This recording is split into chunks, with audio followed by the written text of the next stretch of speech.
Hello and welcome to this webinar where we're going to discuss Canadian forest policy and supply risk, history and outlook. And as usual, this webinar is brought to you by Timber Exchange, your partner in tracking how the global timber markets are performing, but also automating your exports and customer service.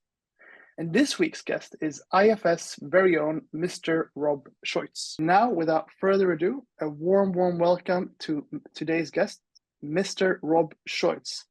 Hello, Mr. Rob. Thank you so much for joining us. A sincere pleasure Hello, having Amir. you, sir. Thank you, Amir. Nice to meet you. It's interesting forum here, so I really appreciate the invitation, and hopefully you guys find some interest in what my story here that I have to share with you. Yes. What I'll do maybe is I was going to maybe share my screen if that works for you. So and I got a PowerPoint here, which is a few slides, and I'll go through that, and then I think that'll probably take about 20 to 30 minutes, and then and you probably have some questions after the fact. So here, Absolutely. The floor is yours. You have a very interesting story to tell. all right. You can see my screen? Yes. All right. So Canadian forest policy and supply risk, and just a little bit of a history and an outlook. Again, thanks, Amir, for the invitation. So just a quick introduction to myself. So our company, Industrial Forestry Service, was established in 1952 in the central British Columbia. I was back in a time when there was probably about 600 sawmills operating within a small geographic area in the central part of British Columbia. Since that time, there's a lot fewer sawmills in that area. I think we're down in at least in Prince George area where I'm from, and where our company's primarily established. We're probably down to only half a dozen. Our company is about 110 full-time employees that mostly focus on the pre-harvest work. So there's probably about 50, 60 that do the cut block layout, road location, bridge inspections and bridge designs and that kind of thing. And we also have a forest seedling nursery that we grow about 20 million seedlings per year.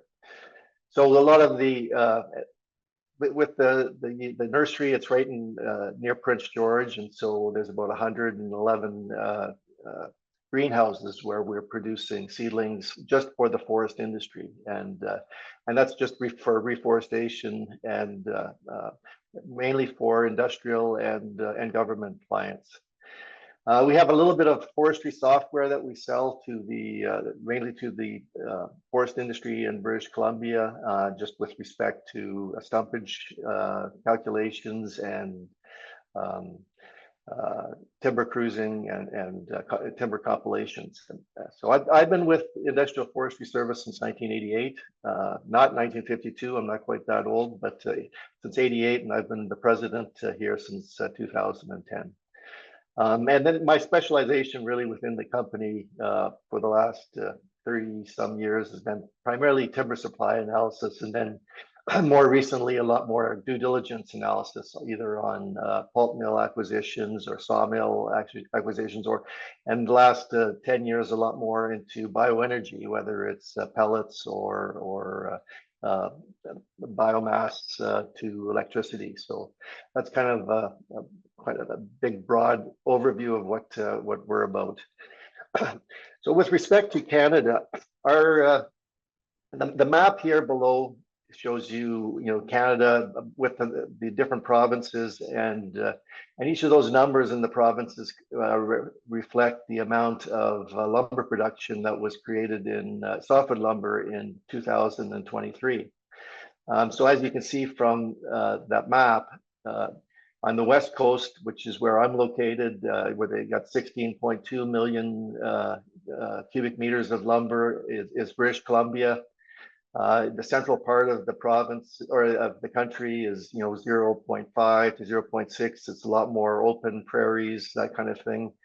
And then on the east, you have the Maritimes, and at Quebec is where it's 12.3. So The majority of, well, at least historically, about half of the production from Canada was coming from British Columbia. And as you can see from those numbers, that's not quite the case anymore. It's not quite half from British Columbia. For those of you who don't know, Canada is predominantly public lands, or what we call crown lands. So 90% of Canada is public.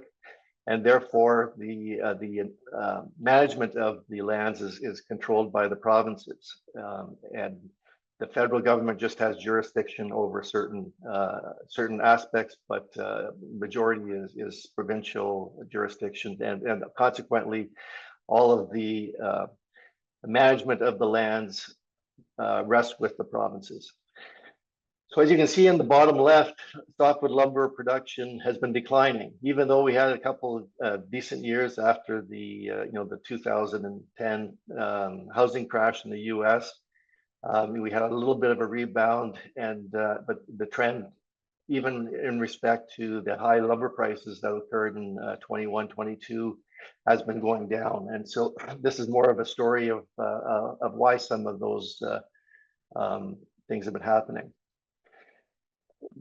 The main thing I was going to talk about just is three primary factors of concern with respect to fiber, or access to fiber in Canada. And number one is wildfire. That's in the news quite a bit.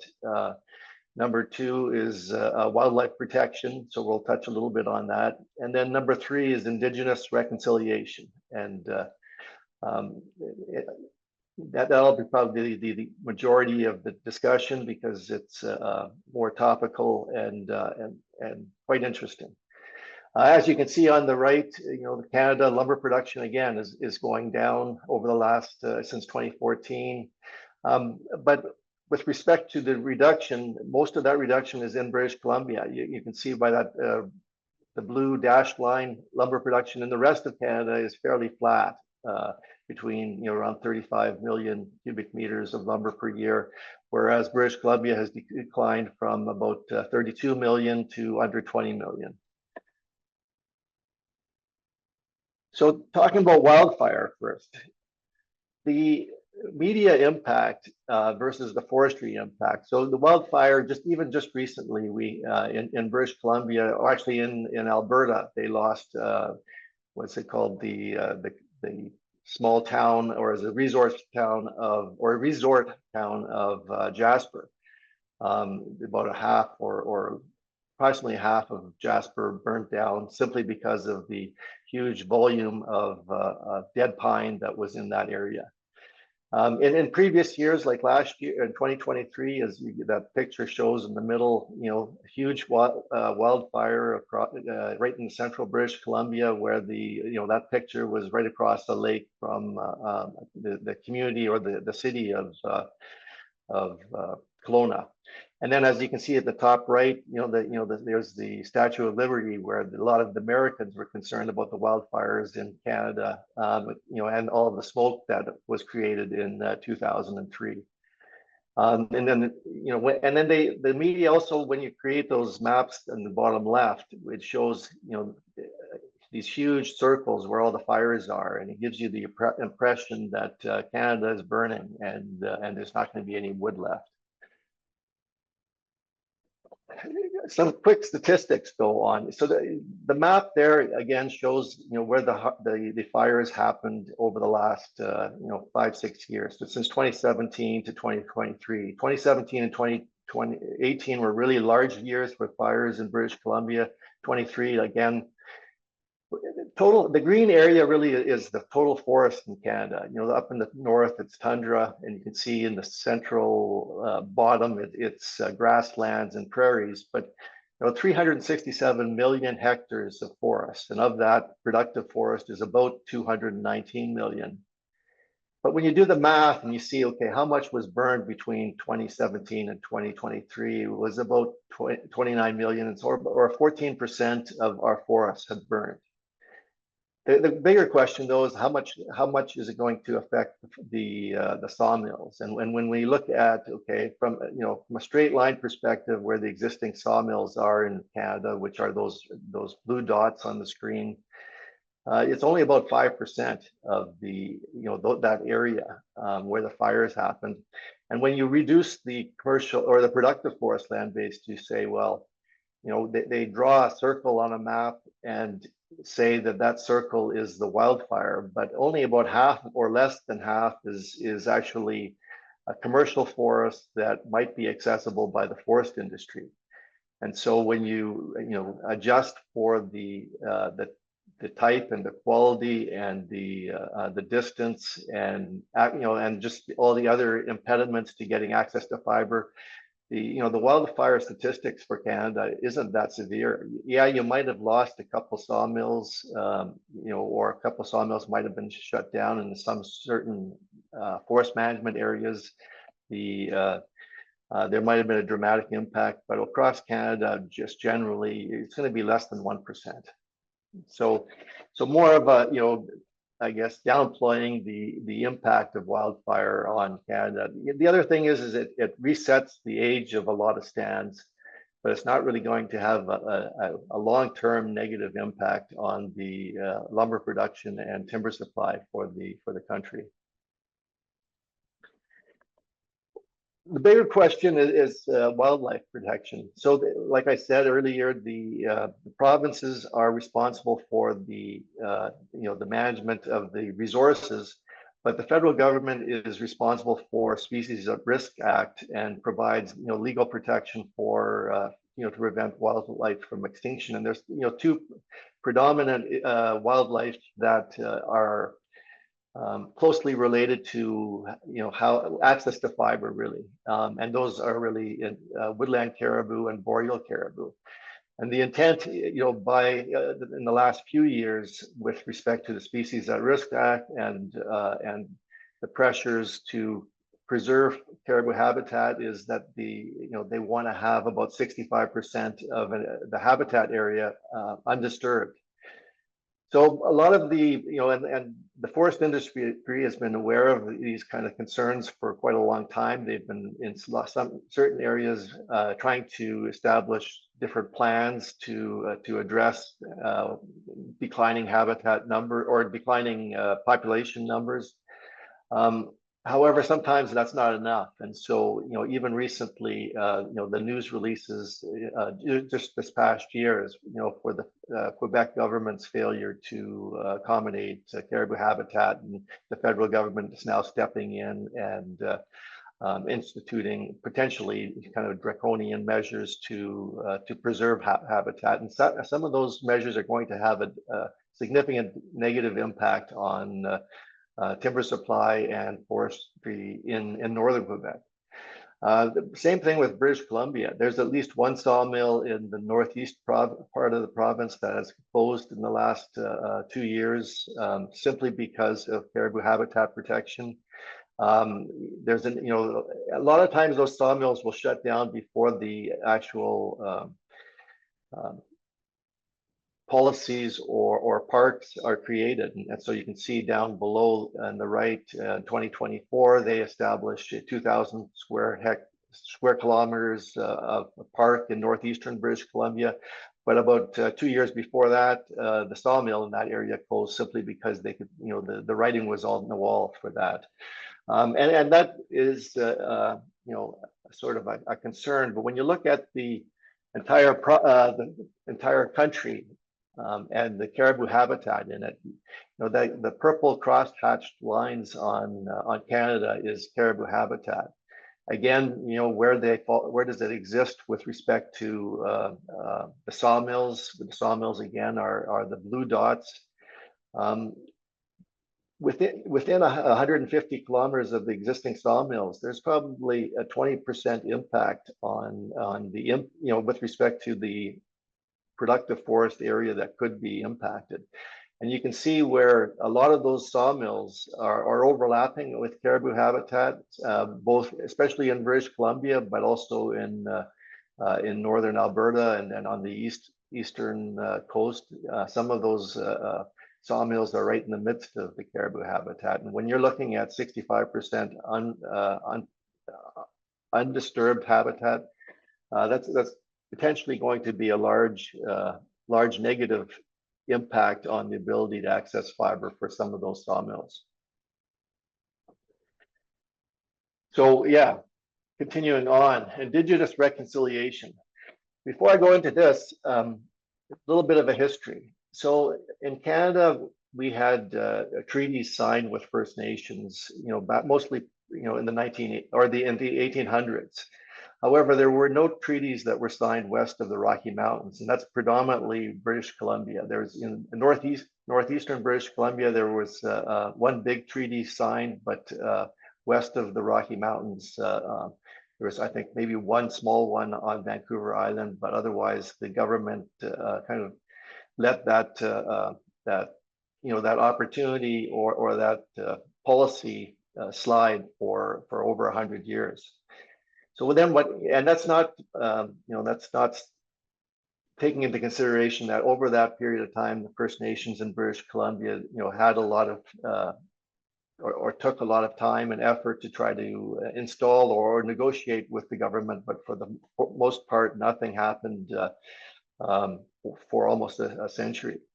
In 1982, Canada, brought the Constitution, basically to Canada from the UK, and in that Constitution, they recognized Aboriginal rights and title. And so once that happened, then between the First Nations started going to court again with the province of British Columbia, and between 1991 and 2020, a number of key challenges by First Nations about rights and title were made in the courts, and of course, British Columbia the government loses those cases, and so there's more and more pressure on the government, to accommodate First Nations. In 2019, the government of British Columbia adopts principles of the United Nations Declaration on the Rights of Indigenous People, and so that was again probably a consequence of all of those court cases that established that they still had rights and title to the forest and to the ground where they live. And so, when that happened with the new government that came into power in 2017, then after that, the government started introducing a lot more policies with respect to forest and land management that we're really changing the framework under which everybody operates, not just forestry, but mining, oil and gas, electricity, all of that stuff. And so and all of those policies of for forest land and forest management were all in the spirit of Indigenous reconciliation. Basically, they want to adopt the principles of the UN Declaration and incorporate the Indigenous people into ownership and management of the land. So what impact does that have? This chart here really shows, this is primarily, like I said, it was British Columbia that didn't have any of these treaties. So in the 1990s, actually that blue line at the top is the forecast annual allowable cut, which is the culmination of hundreds of different forest management units that aggregated together provide the maximum amount of volume that you're allowed to harvest per year in cubic meters. And so in the 1990s to about 1998, there was, the harvest was really close to that annual allowable cut, probably 95%. And the policies and the management of the land, like I said, was with respect to the provincial government were the managers, but the forest industry was able to operate largely unconstrained as long as they stayed below the annual level cut. Then around the late 1998, we had the mountain pine beetle epidemic that really killed or started to kill all of the standing lodgepole pine in the province. And there was probably about, say, 50% of our growing stock at that time was lodgepole pine. The other two predominant species in British Columbia, at least in the interior, are white spruce, Engelmann spruce, and balsam fir.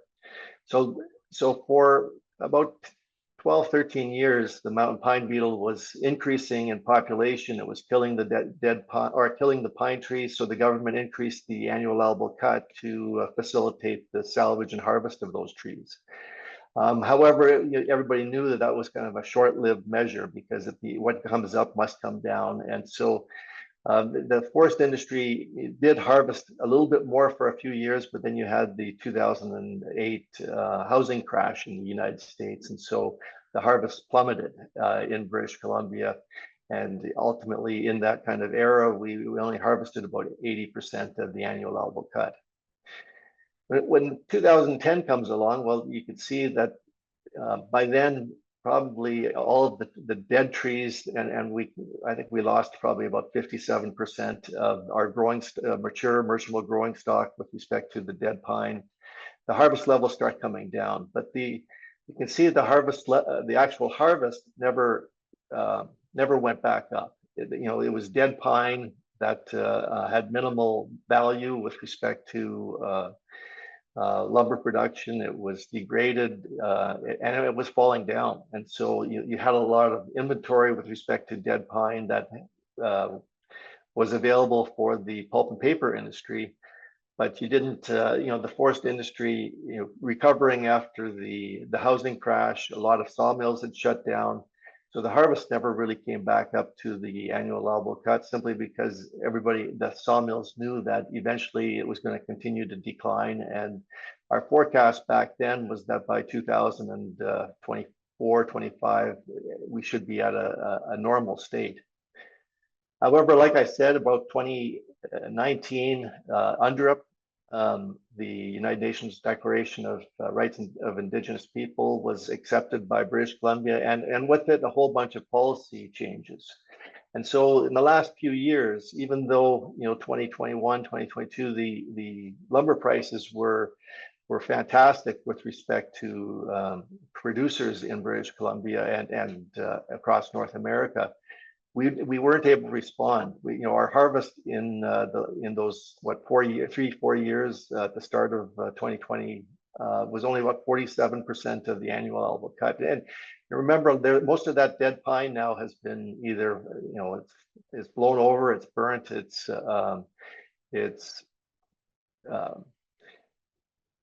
unsalvageable, and the harvests are going to continue to decline a little bit for that. But now we have a shift by the government for conservation and reconciliation. So what does that mean? So our policy changes in the government. It's what that means is it's the shared decision making. So where before the government was responsible for 90% of the decisions in the province, now the First Nations have a say.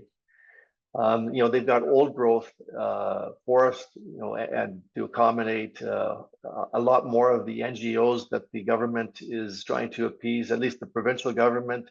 They're trying to protect more old growth forest because, I guess the studies carried out in British Columbia indicate that was a priority.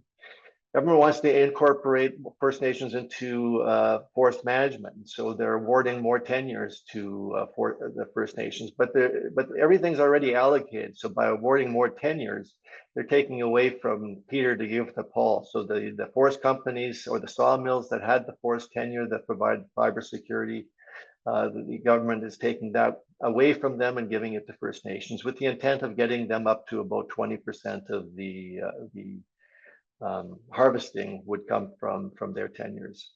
Other policy changes, the intent is 30. I think it's across North America, or at least a number of countries is 30% parks by 2030. Now I think, depending on what you consider parks, we're probably close to that already. So not too much of a negative impact from a timber supply perspective.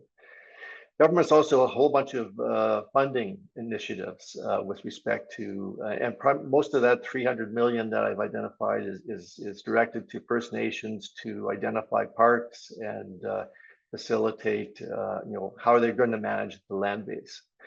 Tripartite framework, that's really what that means is three governments, the First Nations on one hand, the federal government on another, and the provincial government another, a framework agreement to try to determine how they're going to manage areas.